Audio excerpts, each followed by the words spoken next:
নমস্কার বন্ধুরা, আপনাদের আবারও স্বাগত। চলুন আজকে এই গাছটা থেকে লঙ্কা তুলে নেই, দেখি কতগুলো লঙ্কা পাই। এই যে গাছটা দেখছেন, এটা প্রায় 3 বছর বয়স। তো আমি ভাবতেও পারছি না যে এখনো পর্যন্ত লঙ্কা দিয়ে যাচ্ছে এবং নতুন নতুন ফুল হয়েও যাচ্ছে, দেখুন। তো এই লঙ্কা গাছটা আমি এক জায়গা থেকে কিনে এনেছিলাম। কিনে এনে আমি একটা টবে বসিয়েছিলাম, কিন্তু টবে হচ্ছিল না, গাছটা প্রায় মরপ্রায় হয়ে গেছিলো। তো তারপর আমি গিয়ে অন্য জায়গায়, একটু বড় জায়গায় বসালাম। তো দেখুন, পরপর মানে 3 বছর হয়ে গেছে, এখনও ফল দিচ্ছে।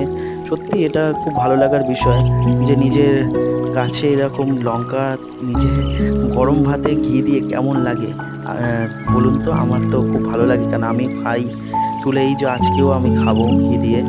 এবং মা যা হবে সেটা দিয়ে তরকারিও করবে। দেখুন কতগুলো লঙ্কা পেয়েছি, এগুলো দিয়ে তরকারি হয়ে যাবে, ঘি দিয়েও খেতে পারবো। নমস্কার, ধন্যবাদ।